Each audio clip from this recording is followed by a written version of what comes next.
Hey guys, I wanted to share with you some writing tips from Veronica Roth.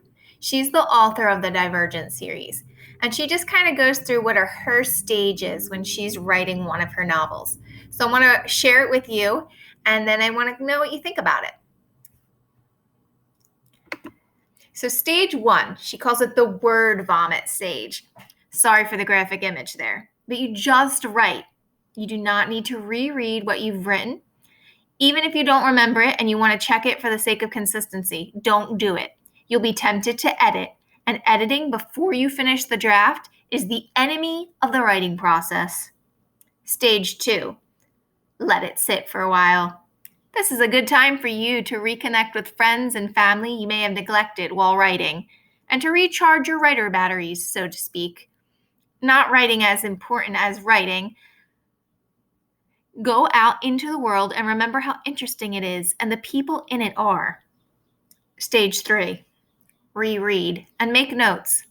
I prefer the Microsoft Word in-text comments, but I have also used notebooks.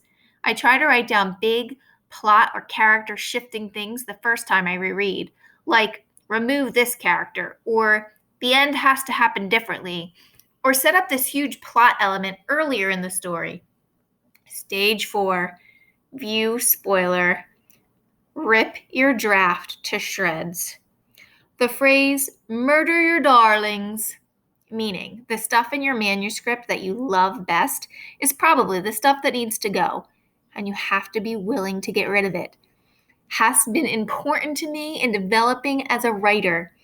I try to make it a big dramatic event wherein I save my old draft, copy and paste the text into a new document, and start deleting huge sections of text.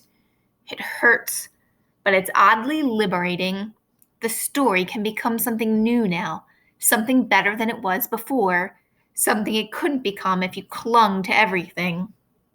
Stage five, start writing again. So Veronica first just gets all of her words on paper, then she walks away from it for a while. Then she comes back with fresh eyes, fresh mind. She rereads it and she makes notes of what she wants to do better. Then she takes that draft and rips it up. And she starts a whole new draft using her notes to guide her. So I want to know, what do you think about that? How do you feel as a writer? Do you feel you would be able to rip up your draft and let it go and start new? How do you feel about taking notes on your own piece? Are you able to look back in your piece and recognize what you need to do better? How about the writer's checklist that I showed you early on in the unit? Do you use that or refer to it? Just start thinking about those things. We want to be good writers. We don't just want to write a piece because Ms. Ogman assigned it and I need to get it done. And I know it's June and summertime is coming and you want to be finished with schoolwork, but we want to make sure that we're getting these strategies that are going to help us be better. So let's have a conversation. Let's talk about what you feel about what Veronica just said. I'm going to give you some questions in Google form. I'd love to see what you think.